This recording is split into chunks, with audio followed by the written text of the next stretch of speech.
সরকারের পদত্যাগ সহ 10 দফা দাবিতে সারা দেশে পদযাত্রা কর্মসূচি পালন করেছে বিএনপি। কর্মসূচিতে বিভিন্ন স্থানে পুলিশের সঙ্গে বিএনপি নেতাকর্মীদের ধাওয়া পাল্টা ধাওয়া ও সংঘর্ষ হয়। এতে পুলিশ সহ বেশ কয়েকজন আহত এবং অনেকে আটক করা হয়। প্রতিনিধিদের তথ্যচিত্রে বিস্তারিত নুসরাত জাহান সিনথির রিপোর্টে। কেন্দ্রীয় কর্মসূচির অংশ হিসেবে বিভিন্ন জেলায় সরকারের পদত্যাগ সহ 10 দফা দাবিতে পদযাত্রা কর্মসূচি পালন করেছে বিএনপি। এতে দলটির নেতাকর্মীদের সঙ্গে পুলিশের সংঘর্ষের ঘটনা ঘটে। ঝালকাঠির আমতলায় পদযাত্রা বের করলে বাধা দেয় পুলিশ। এ নিয়ে পুলিশের সঙ্গে নেতাকর্মীদের সংঘর্ষ বাধে। এতে পুলিশের 6 সদস্য সহ আহত হয় কমপক্ষে 15 জন।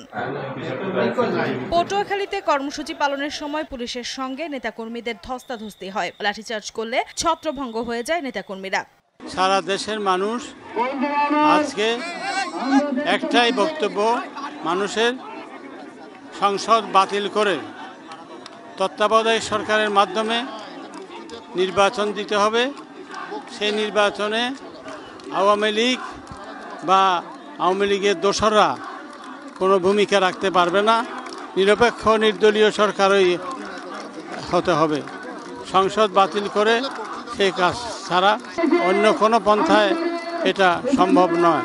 বাগেরহাটে কর্মসূচি থেকে 25 নেতাকর্মীকে আটক করা হয় বলে অভিযোগ করেছে বিএনপি। কৃষিবিদ শামীমুর রহমান শামীম, কেন্দ্রীয় প্রচার সম্পাদক সহ প্রায় 30 থেকে 35 জন নেতাকর্মী আটক হয়েছে। আমরা এই শান্তিপূর্ণ কর্মসূচিতে বিনা উস্কানিতে বাধা দেওয়া এবং কর্মসূচি না করতে দেওয়া এটা একটি গণতান্ত্রিক অধিকারের উপরে নগ্ন হস্তক্ষেপ বলে মনে করি এবং আজকের এই কর্মসূচিকে ঘিরে যে সমস্ত নেতাকর্মীদেরকে আটক করা হয়েছে অবিলম্বে তাদের মুক্তি দাবি করছে। নাটোরে পদযাত্রায় রাজশাহী বিভাগীয় সাংগঠনিক সম্পাদক রুহুল কুদ্দুস তালুকদার দুলু বলেন, এই সরকারের পতন না হলে গণতন্ত্র মুক্তি পাবে না।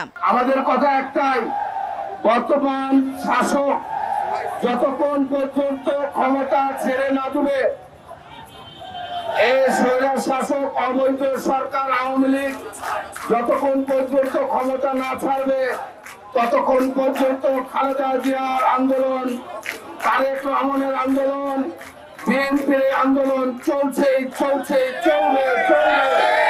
জনগণের আন্দোলন চলবে। বাংলাদেশের মানুষের গণতান্ত্রিক অধিকার, মানুষের ভাগ এবং ভোটের অধিকার, এবং একজন মানুষ ভোট কেন্দ্রে গিয়ে তার পছন্দের প্রার্থীকে ভোট দেবে, যাকে খুশি তাকে ভোট দেবে।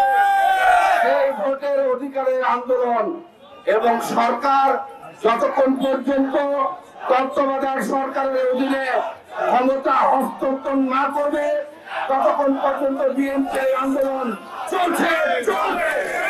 কুষ্টিয়া শহরের ত্রিমোহনী বাইপাস এলাকায় নেতাকর্মীরা জড়ো হলে পুলিশ বাধা দেয়। এ সময় শহরের বিভিন্ন এলাকা থেকে বিএনপির 8 নেতাকর্মীকে আটক করে পুলিশ। এছাড়াও বিভিন্ন জেলায় পূর্ব ঘোষিত পদযাত্রা কর্মসূচি পালন করেন বিএনপির নেতাকর্মীরা।